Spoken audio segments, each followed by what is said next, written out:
So, welcome, dear friends, to the Sutta study group. And we're going to start as usual. Welcome, Venerable. Good to see you. We're going to start as usual with a meditation session for 10-15 minutes or so. So let's relax and enjoy sitting together for a little while before we dive into the suttas.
So, dear friends, when ready, feel free to open the eyes and come into this space of Sutta study. Welcome again, everyone. Thank you for being here. And this is going out on live stream, so you're very welcome to do what you're mostly doing and not have your videos on. Okay, we're today going to do suttas from the Vedana Samyutta, the 36th chapter of Samyutta Nikaya. Vedana, all about feelings. And I had a look at this chapter during the week and again today, and I honestly can't pick out any suttas because they're all so good. So I suggest that we start from the beginning and we see how far we get. There are a lot of quite short suttas, and it's like many variations on a theme, just as in the Satipatthana Samyutta. So I think we're going to enjoy very much, probably the next week or two or three, going through these suttas in Vedana Samyutta. So let's start with number 1.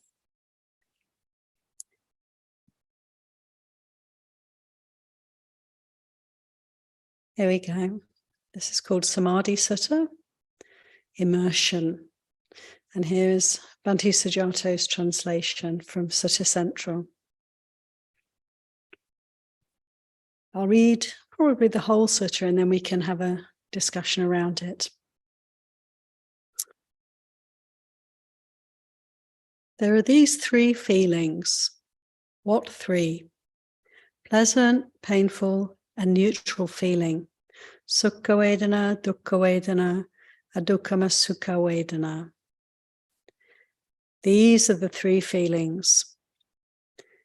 And now we have a verse from the Buddha. Samahito sampajano, stilled, aware. Sato buddhasa sāvako, a mindful disciple of the Buddha. Vedana chapajanati, understands feelings. Vedanānaṁ ca sambhavang, and understands the cause of feelings. Yatha chata nirujanti, where they cease. Magancha kayagaminang, and the path that leads to their ending. Vedanānaṁ kaya bhikkhu, with the ending of feelings. Niccāto parinibbutoti, one is hungerless, one is extinguished. This word niccāto, it means going out, something going out, or something emanating forth. And parinibbuto, cooled down, extinguished. Come to peaceful rest. So how beautiful. I'm going to read the verse again, just in English. Stilled, aware, a mindful disciple of the Buddha understands feelings, the cause of feelings, where they cease, and the path that leads to their ending. With the ending of feelings, one is hungerless, one is extinguished, at peace. How beautiful. And right here in this short verse, isn't it, we have the Eightfold Path, we have the Four Noble Truths, the understanding of feelings, First Noble Truth, understanding suffering, the cause, where they cease, and the path that leads to their ending. So there's the Four Noble Truths right there in relation to Vedana. And stilled, aware, what is that? That is our meditation. When we're ready to develop samadhi, samahito, the mind that's composed, collected. When we come to meditation, we allow the collectedness of mind that enables sampajano, the clear comprehension, the awareness. And then this is the way, this is how we can come to understand feelings, to practice with feelings. And as the Buddha is saying here, this practice with feelings, noticing also the arising and the passing, this leads us slowly but surely, inexorably, to the end of all suffering, to Nibbana. So there we go. This is a magnificent first teaching in this sutta, in this Samyutta chapter. These first few are in verse form, which is rather nice. We can enjoy some kind of Pali poetry and succinct teachings in verse form. So I'll have a pause here and just see if anybody would like to comment. It's an incredible teaching to me. It so covers everything. It really does. It's all here. And with the lens of feeling, with this paradigm, with this attitude of focusing on Vedana. It reminds me of my teacher Goenkaji, because this is his teaching, essentially. Just watch the feelings arising and passing. It's enough. How wonderful. Yeah, Linda. Hi, how are you? Hi. Just an explanation maybe of what they mean by neutral feelings. I know they have the other two are more like in the either negative or positive feelings. And neutral means you don't really care either way. You don't have an opinion on whatever it happens to be. Is that what they mean, or they have another definition for neutral feelings? Yeah, thank you, Linda. In the Pali, it's actually the three kinds of feelings: dukkha vedana, sukha vedana, and adukkama sukha vedana. So it's literally neither painful nor pleasant. So it's feelings that you can't say are one or the other. It's not really about attitudes or opinions. It's about what is actually felt. So the Buddha's taking us to this essential place of awareness of what's actually happening. And so this is the feelings that we can be aware of in the body. And we can say mostly, most of them, Linda, are neutral. Most feelings are neutral. They don't have a strong flavor of pleasure or pain, which one could say means they don't lend themselves to us bringing in aversion or desire, and that kind of escalating into craving and all the kinds of negativity. Neutral feelings are more, they're kind of there, but there's not a strong push or pull around them. The interesting thing with meditation is that most of the time we're observing neutral feelings, most of the time. And the interesting thing there is that they're not interesting, in fact. The interesting thing is that they're quite boring. And so we have to cultivate then a broader awareness and cultivate curiosity, cultivate Dharma investigation, so get interested in them, even if they don't seem interesting, because actually this is most of our experience.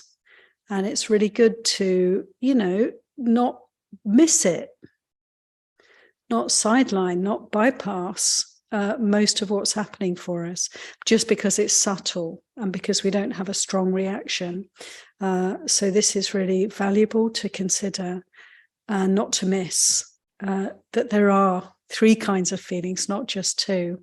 I was just wondering if it was, I know, like with neutral, to sort of,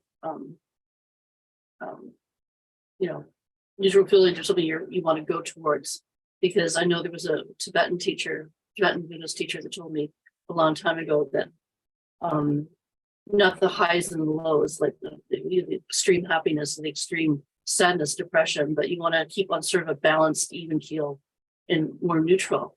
But I thought, well, that's okay for the extreme, sadness and anger and that kind of thing. But when you're looking at happiness. It's like, well, I don't know if I really want to dampen that down. But it's like, I guess the idea is to stay balanced with your feelings and not be too one way or too the other way, like not too happy or too negative, not too sad and angry and things like that. So I wonder if it was like that, or I don't know. It might be a different interpretation. No idea. Yeah, thank you, Linda. I'll just respond to Linda and then Anagarika Patipada and then Corinna. Linda, the Buddha's really clear that, we tend to have a kind of reaction to all the different kinds of feelings. And so the encouragement is to stay steady and simply observe, simply feel what we feel and allow that to be our experience. It's enough, actually, because there's always something happening. And so any kind of reactivity at all. And of course, as you say, with pleasant, we tend to want more. With unpleasant, we will move away from. And with neutral feelings, we might want more. We might prefer them to other kinds of feelings. We might actually be seeking peace and that kind of subtlety of neutral feelings. Absolutely. Or we may shy away from them at times, or we may have no great response either way and just need to develop the ability to stay steady when there's really not very much happening at all. And that's so valuable. So I think we're going to hear more, Linda, as we go through these suttas about neutral feelings and how to relate to them. And I'm sure you'll be very interested when this comes up. Thank you. Yay. Anagarika Patipada? I think that in my observation of neutral feelings. Can you hear her? Can you come a bit closer? Would you mind? She's just going to come a little bit closer to the mic. Thank you. Neutral feelings for me when I practice leads to boredom, leads to sloth and torpor. It moves in that direction. But I think if you can help us understand the distinction between neutral feeling and equanimity, that would be quite helpful. So I'll do. Thanks very much. So did you all hear the question there? Yeah, so that's really interesting. What can we make of this? How do we distinguish between neutral feelings and equanimity?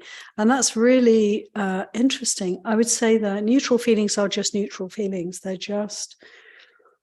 they are the feelings in the body that are neither pleasant nor painful. Equanimity is a quality of the mind, of the chitta. It's a different kind of area of experience. And I would say that equanimity is easier to notice in relation to neutral feelings than in relation to pleasant or painful feelings. And so maybe in our observing of the neutral feelings, we may be to some extent growing equanimity or experiencing equanimity. What's interesting is that we can then lose that equanimity when the feelings change. And we can see the difference. We can notice that. And overall, I'd say that the meditation itself, and in this respect, observing feelings, one way of meditating, that it naturally leads to greater equanimity because we're slowly but surely learning not to follow the reactivity and just to let go, of any kind of proliferation around what we're experiencing. And that develops equanimity for us very naturally. So I hope that kind of makes that distinction for you. Is there anything you want to come back with? Well, I think I need to think about it. When you said it's a different quality, it's of the chitta, it's of the mind, versus one is of the body, and the neutral feeling in the physical form. Yeah, absolutely. It is really like that. So we're just talking a little bit about, the distinctions, and we can talk more about this. It's a very interesting topic. Thank you. Corinna. Yes, thankfully it's a pretty, maybe a similar question. When they're talking about the hungerless, and the distinguishing of feelings, I thought feeling was more of like a biological sense. I didn't think it was something that goes away. That was more like the reaction that goes away. If you could clarify that. Yeah, totally. I mean, let's go back to the sutta for this. And thank you for this, Corinna, because I think it's a really important point. If we come back to, here we go, the end of the verse, the second part. So one understands feelings through observing them, through meditation practice, through stillness, samadhi, sampajanya. One sees them arising, one sees where they cease, and one sees the path that leads to their ending. With the ending of feelings, one is hungerless, extinguished. Yes, what it's really pointing to is just as you say, Corinna, I feel. It's not saying that we necessarily stop feeling altogether when we let go of the suffering associated with feelings. It's the suffering that's able to depart. And nibbana, there are different ways in which one can experience nibbana, the final nibbana, parinibbana, when the body dies, that's the complete and utter end. But one can experience nibbana and still have a body that's alive. And I'll just stop screen sharing. And so to let go of the suffering associated with feelings and with let go of the reactivity is really what it's pointing to here, because one can be free from all suffering and still have a body that feels, to still be alive. If we're alive, we have a body that feels. So the feelings don't necessarily cease. They cease at the end of life, physical life. So I think it's really subtle, isn't it? It's talking about this relationship to suffering. And when we suffer around feelings, it's because we're identifying with them, because we're reacting to them, because we're making more of them than what they are. If we stop doing that, pleasant, painful, neutral feelings will continue to manifest, but we don't have to suffer around them. Thank you, Corinna. Thank you. Yeah, thanks. Marian. Hi, I'm Hi. new here. It's so interesting how this is really getting to me, because I've struggled with a lot of anxiety and a lot of feelings. And I wanted to ask, because people already brought it up, what are the practices to let go of those feelings that scare you or that are, like haunting you per se? Yeah, brilliant. Thank you very much, Marian, for this question, because I'm sure it's relevant for every single one of us. How do we let go of the anxiety and the agitation around what's happening? Here, the Buddha's really pointing the way, right in this sutta, actually, when he says in the first line of these verses, samahito, sampajanyo, to be willing to become still, not to the extent where we're not reacting, not to the extent when we're not anxious. What I mean is just to sit still, just to be still, and to pay attention with clear understanding of what we're doing. So meditation, in short, Marian, to sit, to meditate, and to observe. So one thing that can really help with this is to notice the breath, because it's happening all the time and it's a rhythmic process. So it kind of helps us to, keep attentive, holds the attention, or to focus on the body, or both. And in this way, we come to present moment experience. And, you start to recognize that, okay, whatever's happening in this present moment, anxiety and agitation will stem from that. You know what I mean, Marian? It's like they come from that. So if I'm feeling anxious and I take up this teaching, I just put myself in a quiet place. I go still and I close my eyes and I just pay attention. What's actually happening? Boom, boom, boom, boom, boom. My heart's beating and I'm tense. Maybe I'm grinding my teeth, and maybe I've got fluttering in my tummy, all different things. I could call that anxiety, or I could just notice what's actually happening, all these different things. And I can just open up my attention and really feel what's going on. And I then this sense of anxiety sort of fades away. And what's really happening is I'm just getting really interested in this body and what's happening in this body.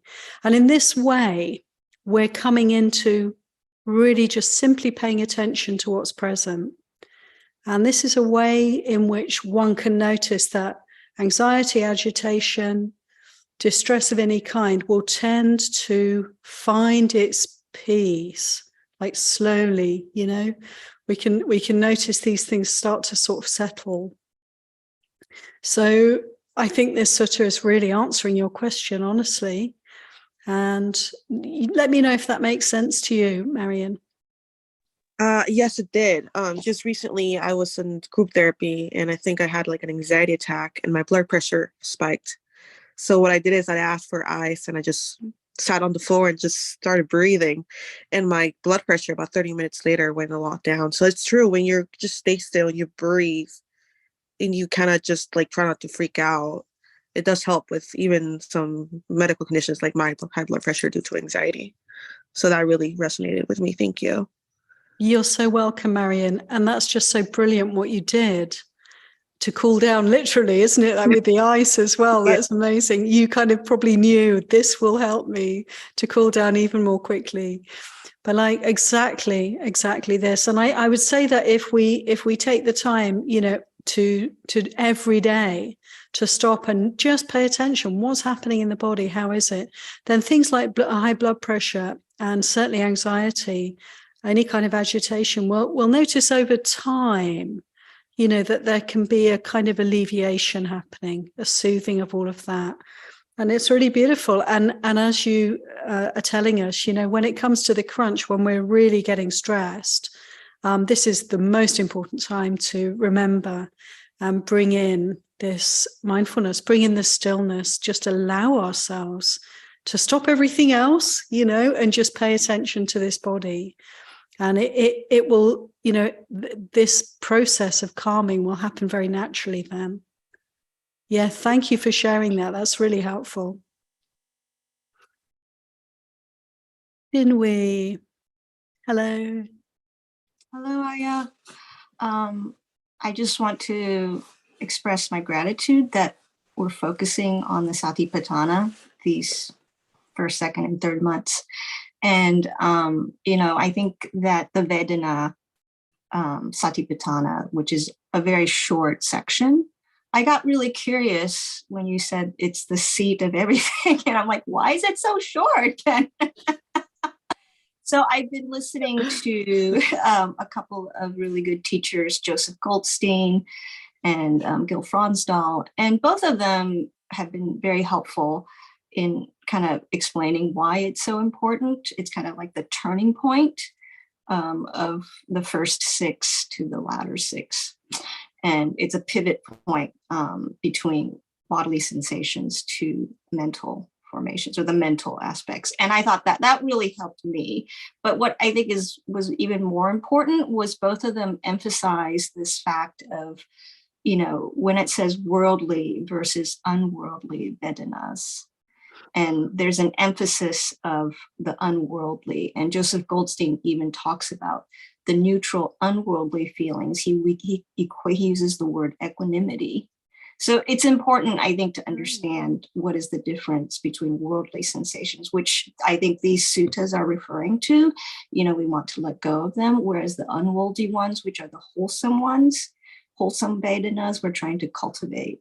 And it's actually okay to enjoy the pleasant, unworldly Vedanas, like the jhanas or practicing gratitude. Those don't come from the 5 sense context, because Vedana, the way the Pali definition is defined is that, and this was so helpful for me, is like in Pali it literally means of flesh and not of the flesh. And, as Gil said, that doesn't sound very, poetic.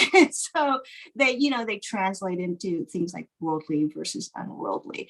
And so just listening to, these masters who have been practicing for so long was just so helpful in understanding why this is so important, even though it's so short. And I also discovered in tripitaka.org, there's the Pali version, and then there's the English translation. And they spent a whole section at the beginning just on the Vedanas and why it's so important. And, they talk about Sampajanyo, which is, if you're just practicing awareness, it's sati. But the whole satipatthana is really about Sampajanyo. We want to practice awareness, the whole complete noticing of arising, falling away. I'll put the link in for that one. I can't express it very well because, I'm just paraphrasing very poorly what I learned. So anyways, just, I'm just very inspired by what you're teaching and what I'm learning also on my own. I just wanted to share that, but I'll go ahead and put in the Tripitaka link where they spend a whole page and a half even really. And reading the Pali translations was just very helpful to me. Brilliant. Wow. Thank you, Din Wei. You just brought in so much beautiful Dharma there. Oh my goodness. So what I want you to do, Din Wei, is people, you can access the chat. If you can put in all your, like you mentioned, Gil Fronsdale and other teachers, and also this text. So put it all in. And then other people can also enjoy, as much as time permits, benefiting from these sources. Thank you very much for all of that. You said a lot. No need to go back on it. Wonderful. Anyone else like to come in at this point? And don't forget to look in the chat box, everybody. Okay, let's move on. While Din Wei does that for us, I'll get up the next sutta on the screen for us.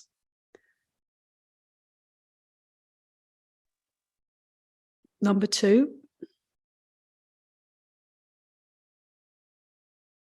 Here we go. This one's called Sukha Sutta, Happiness Sutta, Pleasure.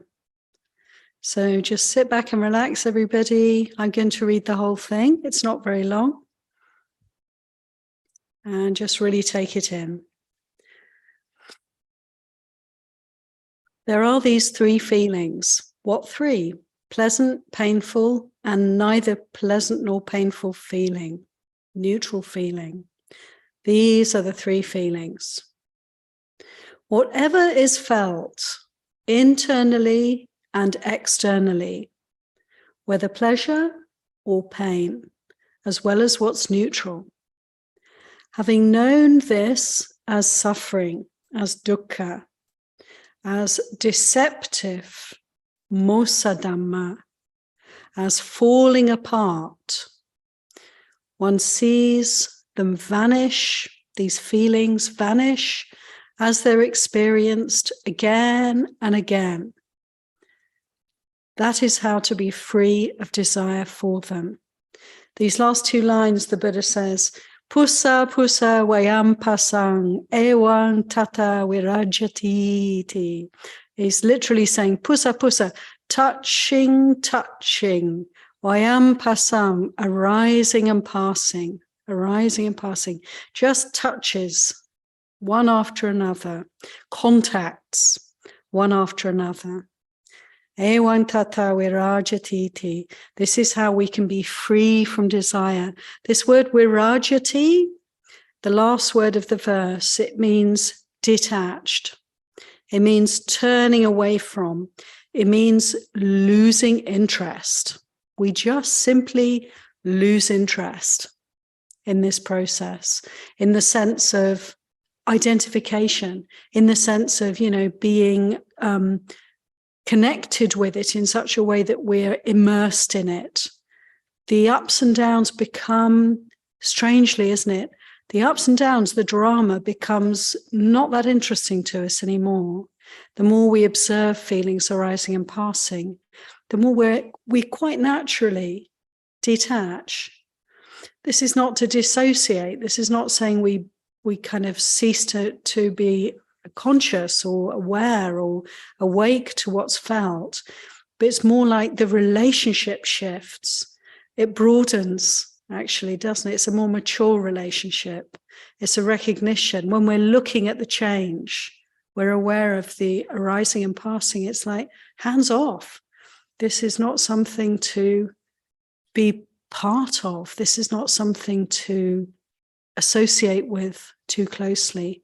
No, let's use this to gain wisdom. Let's learn from this.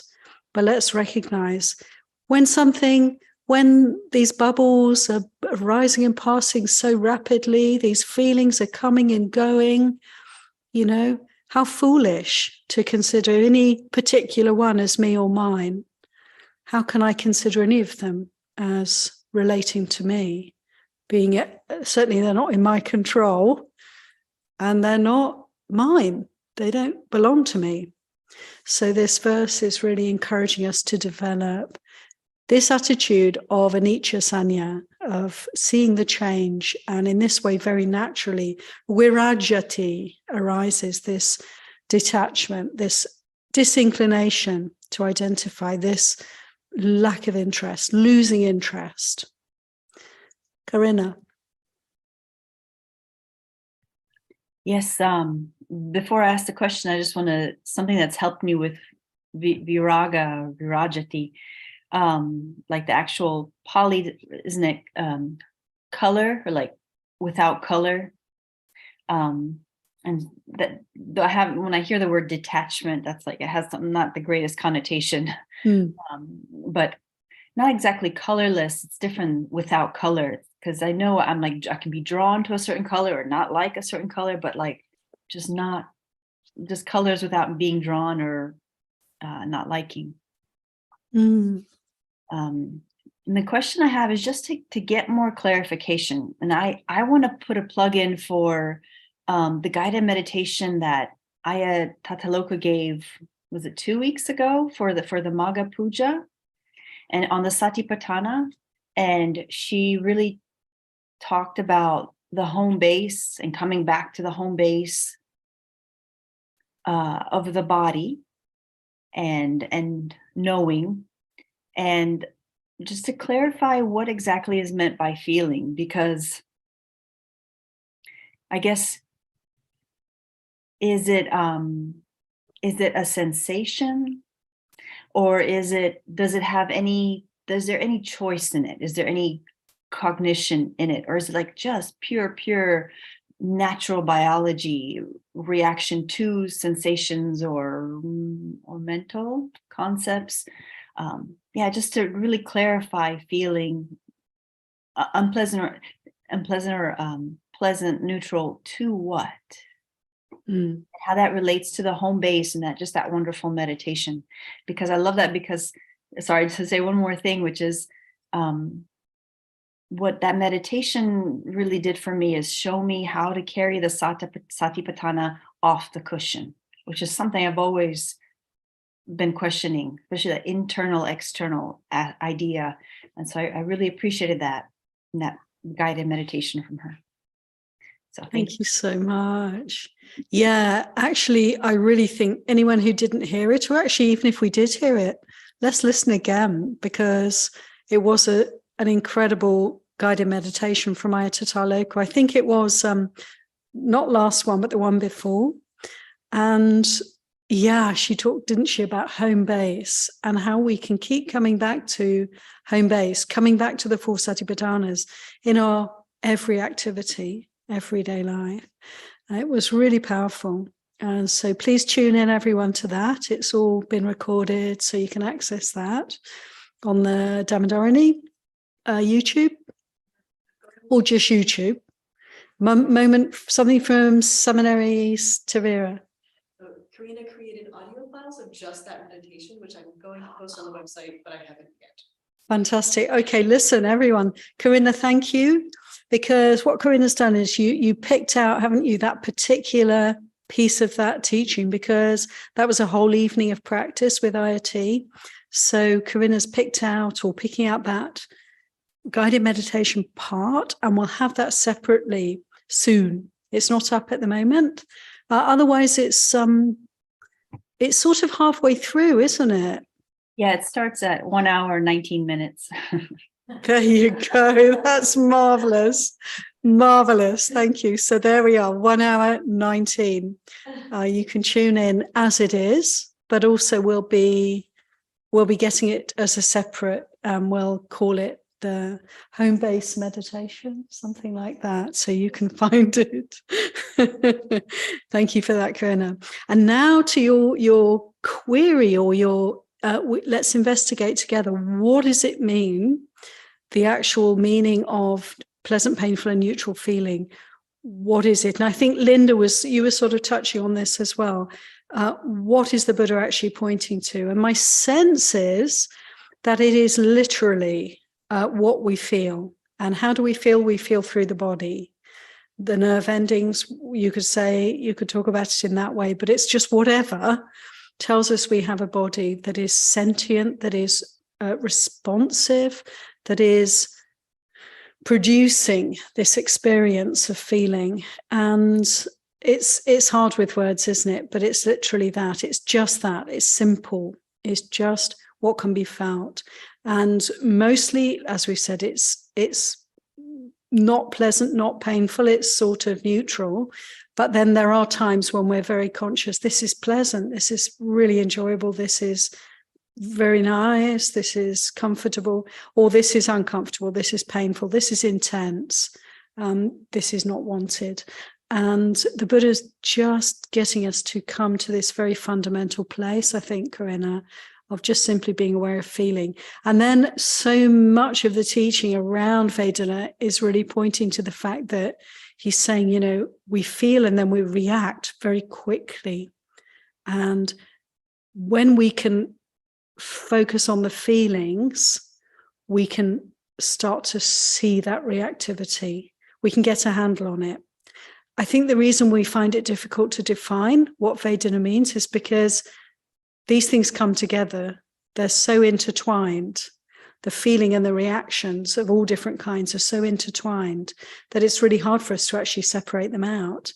But as we practice with feelings, we get to almost like slow down the process. We get to notice that these things are separate. First, there's a feeling, say painful feeling, and then there's a response, don't like it, or a thought about it, or, even just an emotion or a slight disinclination towards it is you've already moved away from that basic experience. Does that make sense, Corinna? Yes. I was hoping you'd say that, because that's that makes it part of the home base so much more easily, and something I could use.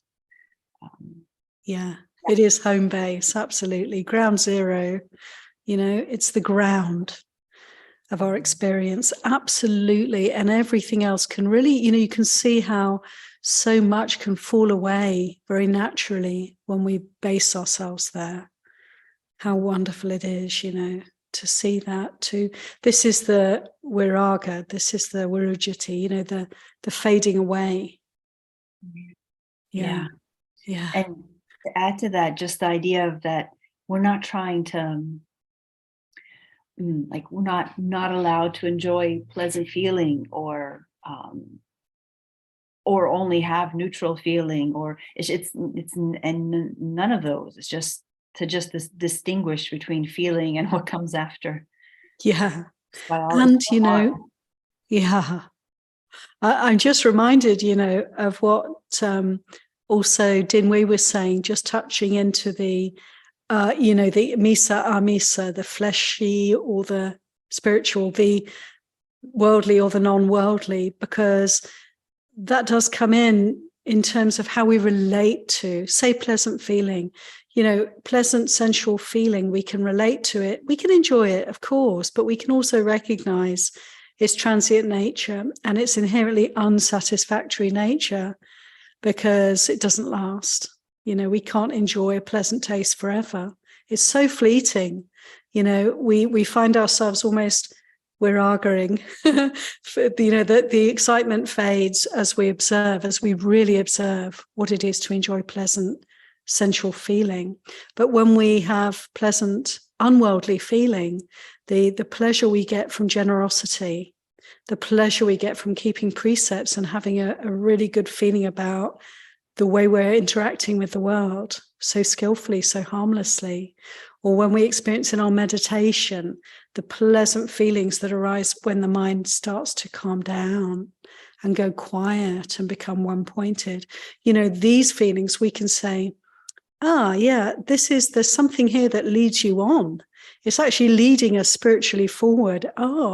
These feelings are more like, one can enjoy them more fully because there's a sense of this is part of the spiritual path. This is a good process.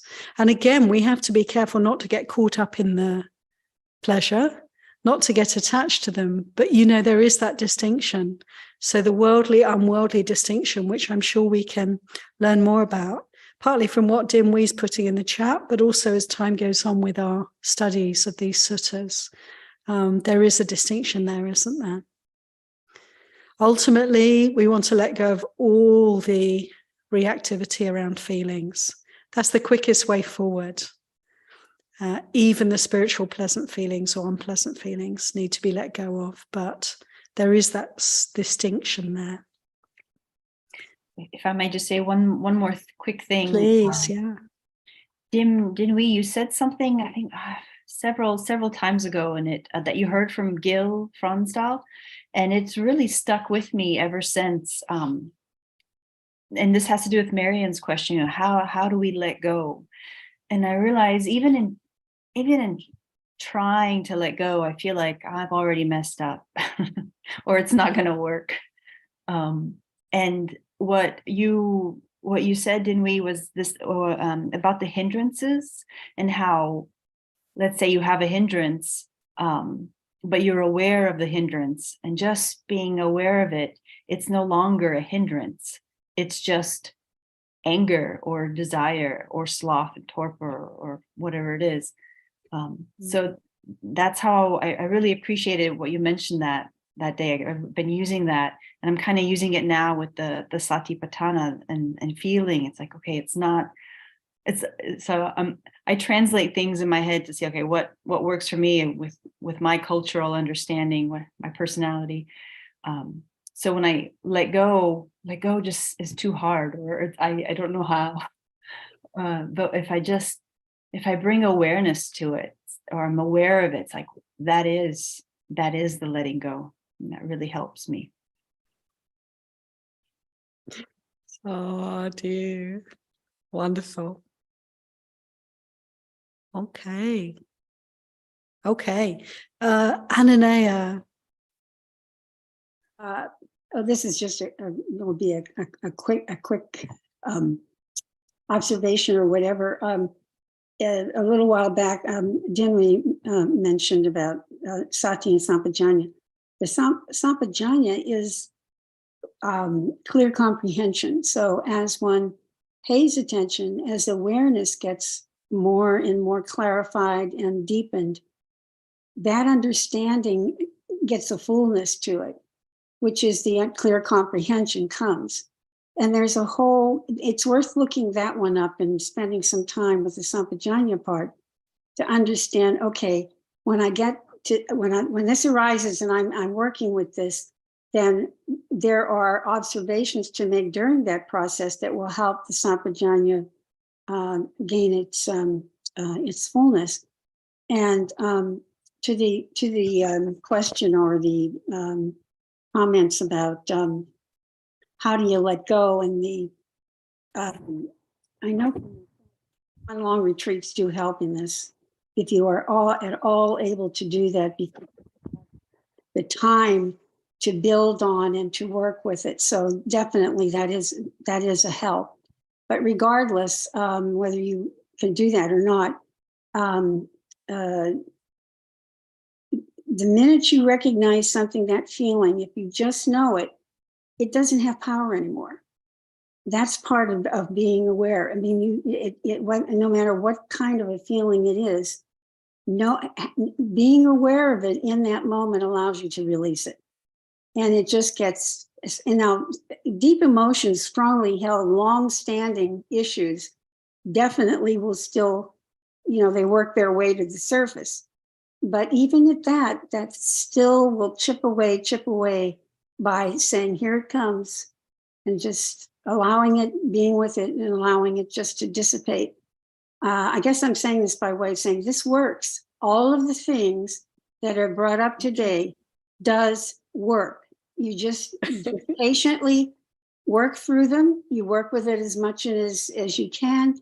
And it definitely works. I can't tell you what a difference that has made in my life over the years now, that not feeling like a puppet, that I'm some little, manipulated puppet, that I'm just a victim of my circumstance or whatever, or old things resurfacing. But to really, truly let some stuff go and just not have to revisit it, just not have to have it be rolling around in your memory bank. So anyway, so I just encourage everybody to just, I'm not done. So obviously this is something I work with all the time, but I just want to say that by way of encouragement, yes, you will notice the difference in your life by pursuing this and staying with it. Sadhu, sadhu, sadhu. Beautifully said, Ananaya. Thank you so much. That's so encouraging, isn't it, everyone? Keep going. Let's keep going. Wonderful. Yeah, Marion.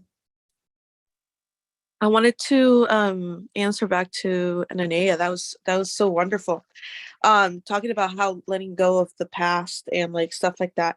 I think a lot of it has to do with like forgiveness, like just forgive and maybe not forget, but like leave it behind, like not go back and have that like what's it called, like not hatred, but like that feeling of like, oh, I gotta get back to them or something, look back at them. And a lot of stuff with like trauma and like past, that we all have had like different things from the past, and that really resonated with me. Like just if you're aware of what you're feeling, then you can just be okay with them and let it go. So yeah, I really appreciated that. Sadhu. Yeah, I think we could all really appreciate that. It's just great to have some encouragement, isn't it? And to hear from each other, the sense of the fruits, the results. It's really good to notice that, and for ourselves also to see. It's like a guiding light for us to see how much we benefited already. I love what you said, Marion. Yeah. Basically, yeah, this kind of resentment, or like, what is it, like vengefulness, like wanting to get revenge on people, and that can fester away in the mind, can't it? It's just such torture. It's torture for us. It's not torture for anyone else. So we're really just hurting and harming ourselves. And it's so good to have a handle on how to let that go. This process, because forgiveness, yeah, I really think you're right. This is a way of forgiveness, and it's a natural way to forgive. We're not forcing ourselves, which doesn't work, but we're quite naturally making peace with the past. And as you say, Marion, it's not forgetting, is it? In fact, it's more clear remembering in a way, more clearly remembering, more fully experiencing, and then we can let go. How wonderful. What a gift to ourselves especially, but also to anyone that's harmed us or hurt us, because we're not holding it against them. We're not making anything more of it. And that, I'm sure, allows healing all round, and a movement forward in a more positive direction for everyone. Yay. Thank you so much, Mariam, for your words of appreciation. Thank you, Ananaya, so much for your sharing. Wonderful. Okay, my dear friends. Oh, we've got another. Yes, Corinna, come on in. Is it okay? Of course. Open forum. Absolutely. let's see, the other words that struck me from the sutta, and I appreciate how you bring in the Pali a little bit.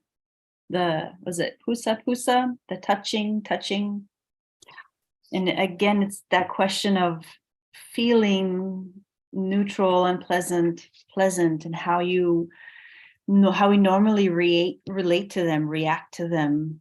And the touching really, it's like it gives me a new relationship to it. Like instead of being something I push away or go towards or ignore, it's something that I follow. Touch, something that I sense, like that you do with a sense of touch, arising and falling away. And so I really, it's like, again, it's that idea of, the wrong idea of, okay, I'm just going to try to make this disappear. I'm going to try to let it go and or just push it away, which, that's not it.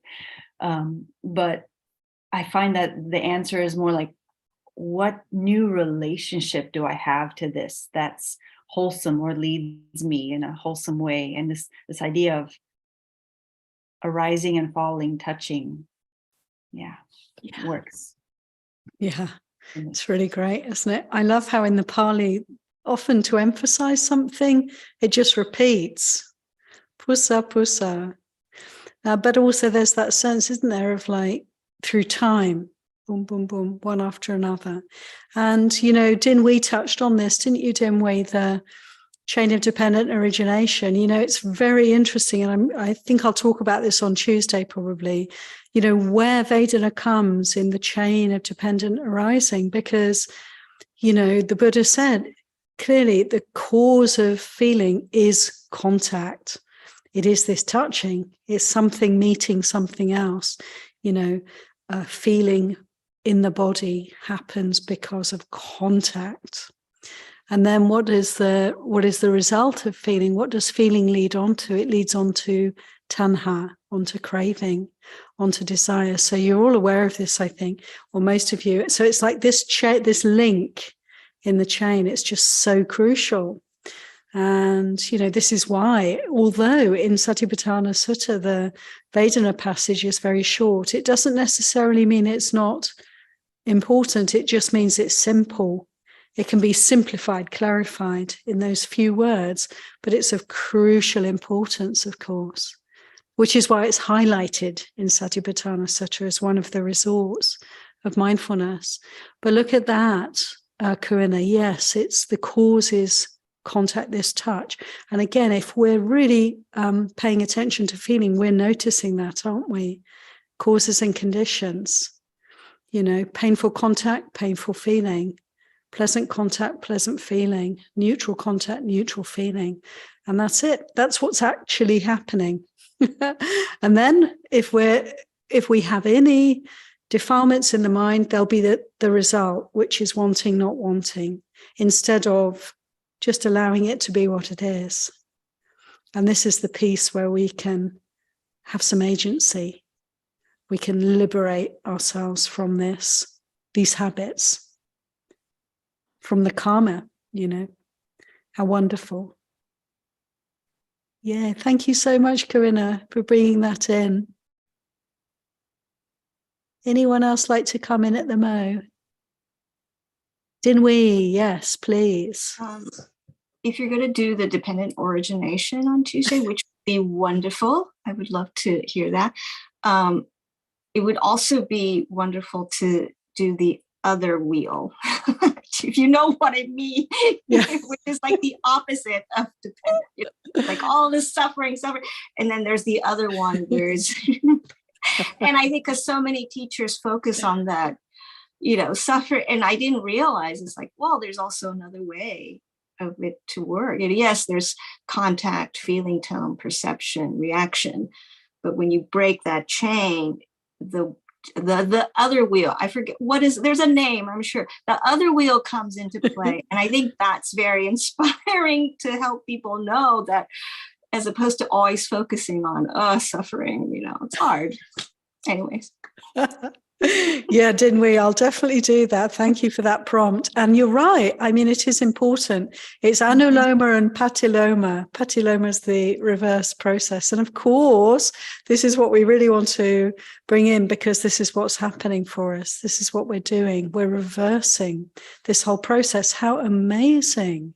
So we're literally coming out of, stepping away from the karmic predicament that we find ourselves in. Or you could put it another way, you can say we're deconditioning. You know, how wonderful. So yeah, well, let's explore this, because Vedana is right in the center of this whole process. How interesting that this is the place really where we can do the reverse.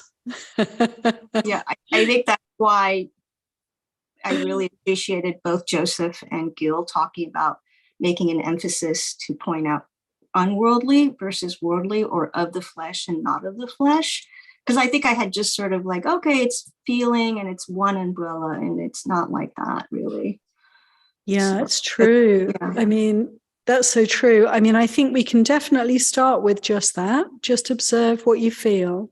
You know, that's in, you know, in the Buddha's teaching on Satipatthana Sutta on Vedana. He says, you know, bare awareness is enough. That's all you need. And we can simply be aware of what's happening. And I think in many ways that's, you know, just so valuable. It really is. But we can also observe over time, you know, that there are these different, there's the kind of moral or ethical quality to feeling as well.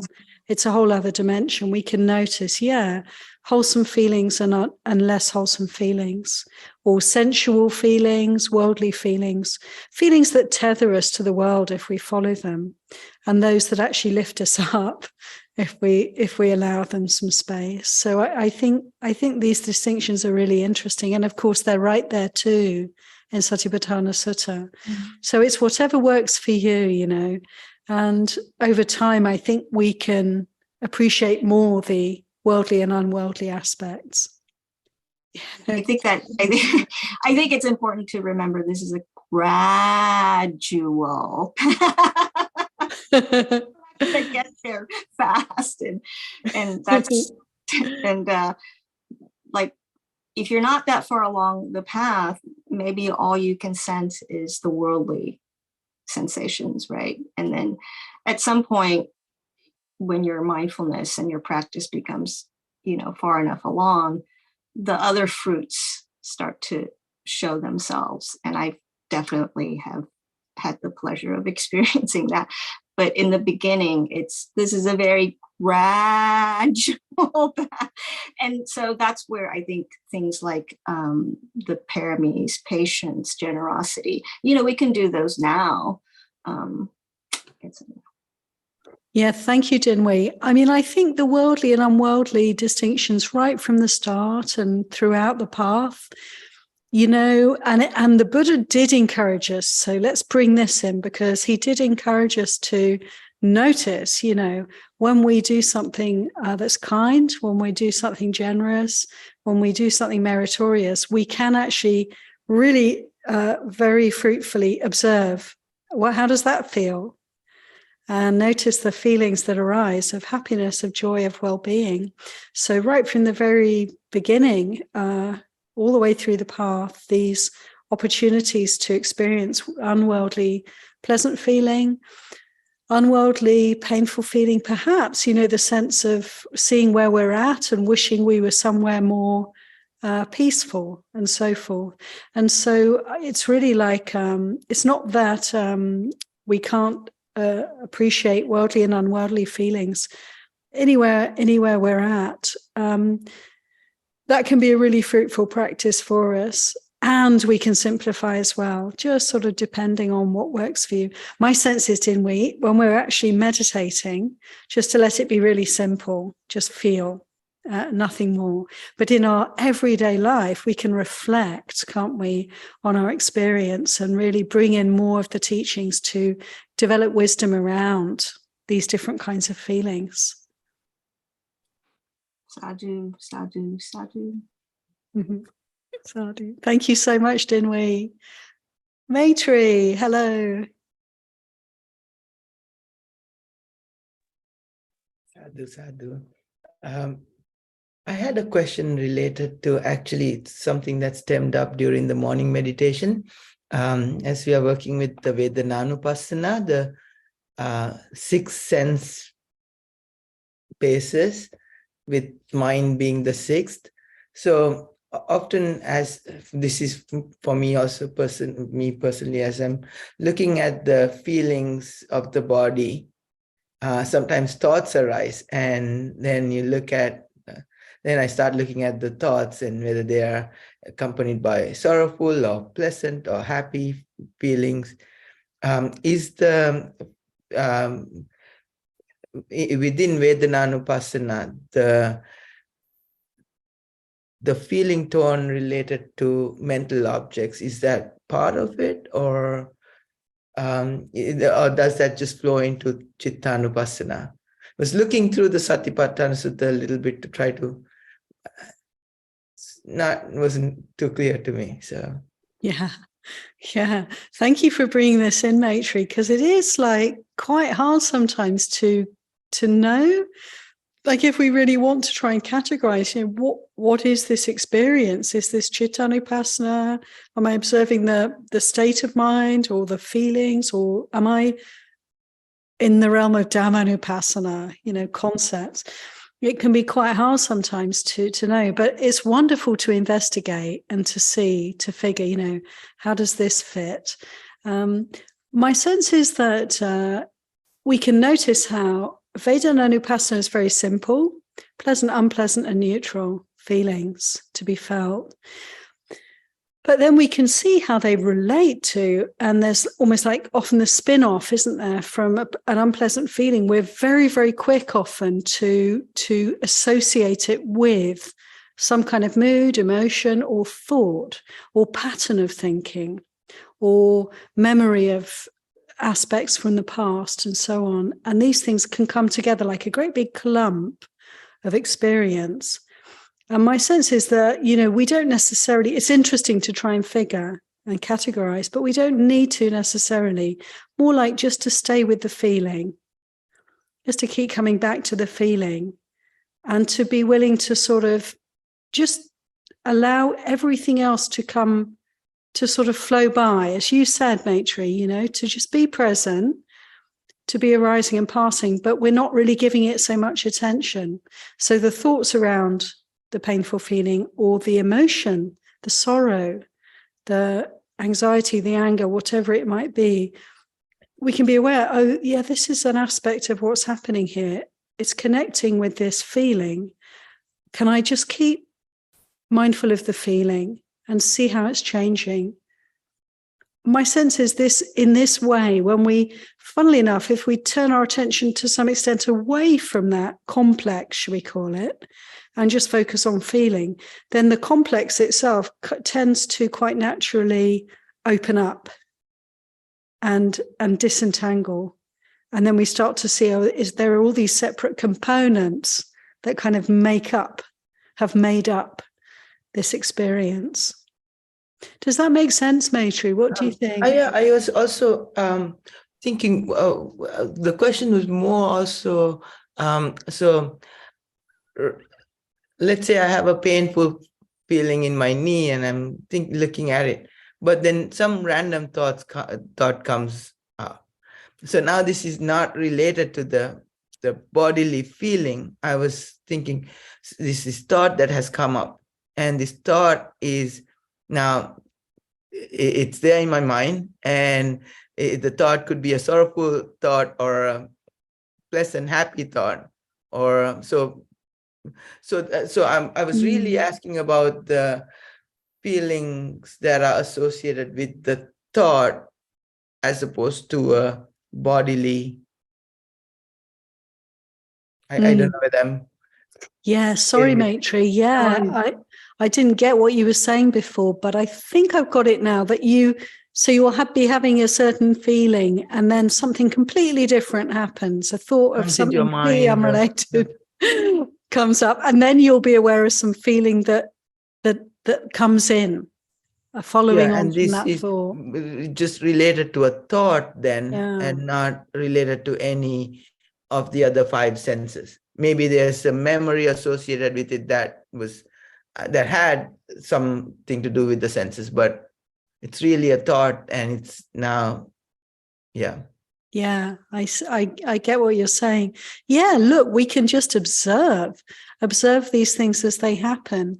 It's quite interesting. I mean, there can be patterns and there can be a kind of random mess of of all different kinds of experience, can't there? And we can start to notice, Maitri, when we're paying attention to feeling, we can start to notice that, yeah, there's also sights, sounds, smells, tastes, thoughts that are happening.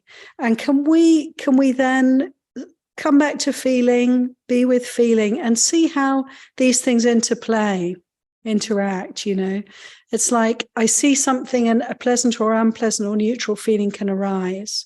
I have a memory of something just pop in, seemingly quite randomly, you know, or maybe it isn't random. Maybe there is some kind of association between the feeling that was there in the knee of pain and then this thought coming in. Who knows? We don't really need to know.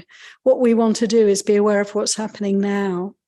And just to notice, actually, with pretty much, I would say, with every thought, with every sight, sound, smell, taste, or touch, there will be feelings, you know, to observe at the same time or following on. Perhaps we could say following on very closely. And if we stay with feeling, we can get to recognize that there are many, many patterns playing out and just watch them arising, falling, and changing, you know. Yeah, it is like that, though, isn't it, Maitri? To be willing to go with the flow, perhaps, you know, if the mind just pops up with some sort of thought, not to make a problem about that, just to be, okay, this is what's happening now. Back to feeling what's happening now. Oh, something completely different. Just to be with that flow. Thank you very much. Thank you so much, Maitri. Okay. Anybody else have any comments, reflections, questions? I'm tempted to go for another sutta. What do you think? I know time's short, but yeah, Corinna. I have a lot of thoughts today. Okay, no problem. This is good. Let's hear from you. I was just thinking how, like, if I were to tap myself here again and again and again for like 5 minutes, as soon as I stopped, I would still feel like something's tapping me here. And similarly, like with the mind, I was studying Korean earlier when I couldn't sleep, and then I tried to fall asleep, and then just like grammar terms kept bubbling up, and I'm like, no, I'm trying to sleep, but it's what I had just done with my mind. So some of it is just biology. Like it's what environment you put yourself in, and it just kind of bubbles up. And I was thinking about how you could really use the reverse path to your advantage, especially when it comes to things like avoiding spiritual bypass, or the idea of like you think you're past something when you're actually not. So for example, for example, I'd want to forgive someone. Let's say I'm like, I've heard it's really good to forgive this person. So I forgive them. But if I really like feel that thought in the body, which I love the intelligence of the body, like it doesn't, maybe, and if I hadn't really forgiven them, or something else needs to happen before the forgiveness can happen, it'll show up in my body and it won't feel right. So it's interesting to sometimes I don't know what I think really. I have to it's like I can't really trust my mind necessarily. I have to go back to the body and then feel it out. I'm like, oh, okay, there's something still to process or to figure out. So I love that backwards path too. Yeah, that's really beautifully explained. You know, just this lovely example that you're giving us of how that is. That, you know, yeah, we can try and override the way things are, you know, the state of mind, perhaps we may have some trauma, you know, in the body, for instance. And we can, you know, willfully choose to just ignore it, no, I'm fine. It's all finished. It's all in the past. We can do that kind of thing. And we do that kind of thing, don't we? Either consciously or sometimes very unconsciously. And yet, as you say, Corinna, oftentimes when we start to practice meditation, we can begin to very humbly open to all the suppressed material, that we've neglected to or chosen not to face. And the body remembers. It's all there. It's like a library, isn't it? Or a repository of all the experience. And it may well be that it's, not just the experience of this lifetime. It may go deeper, further, when we consider where these bodies come from. There's nothing but this incredible recycling going on, isn't there, over millennia? So all of this materiality that we're currently having this relationship with, of being embodied within and experiencing, there's an awful lot there. The Buddha said the entire universe is to be found right here in this mind and body.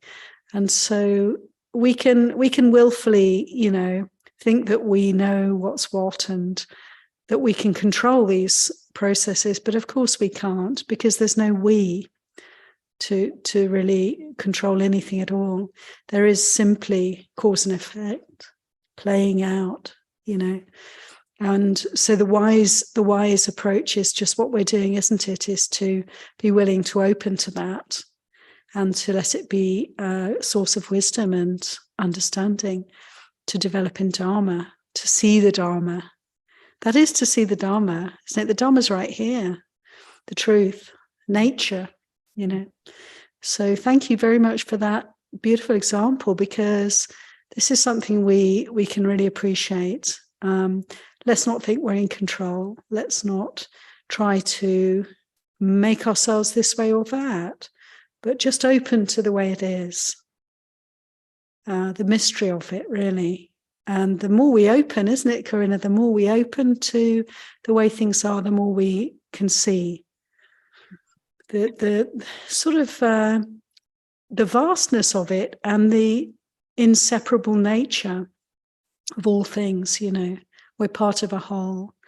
We can let go of this little bubble, the sense of a little bubble, and at the same time we can open up to the history here and the experience here in a more full way, and let it all come to rest. As the Buddha said, let the feelings come to cessation. Yeah, thank you. Yeah, just appreciation for that. The beauty of the Satipatthana, of just, it sounds so simple. Body, feeling, tone. Oh yeah. There's such a resource and such a possibility for healing and guidance. Yeah. Truly it is, Corinna. Thank you so much for that. And yeah, I really feel this is a good place for us to conclude today, because that really says it all.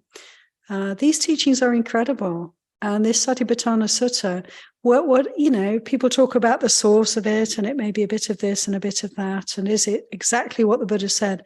I think we can be very confident that these are the teachings of the Buddha, and they've been put together in this way. However, they've been put together in this way, we can be so grateful to have this resource, and just keep investigating the teachings and applying the teachings to our practice. And we really can't go wrong.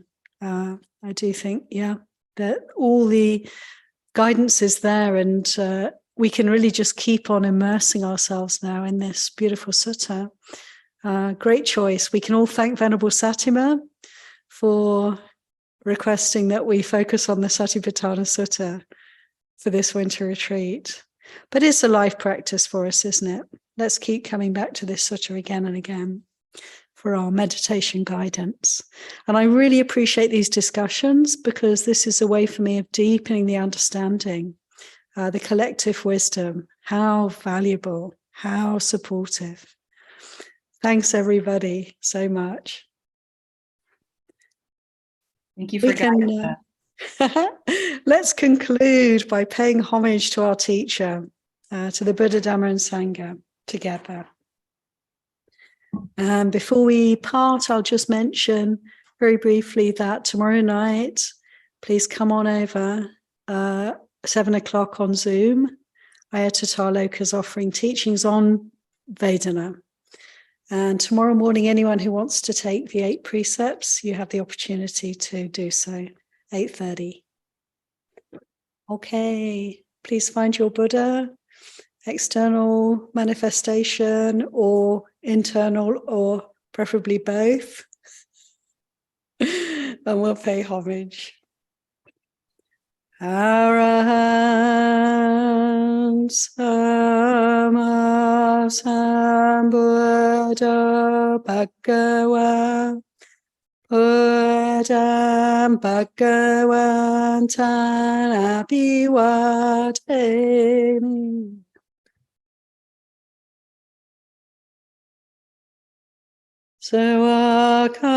Sawakator Bhagavata Dhammo Dhammang Namasami.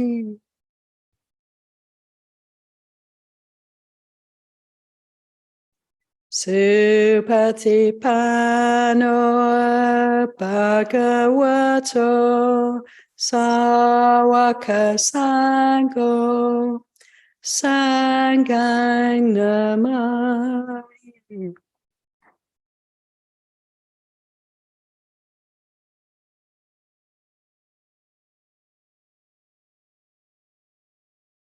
Thank you so much, Anya. Thank you, Aya. Thank you. Thank you. Bye-bye. Mhm. Thank you so much, Aya.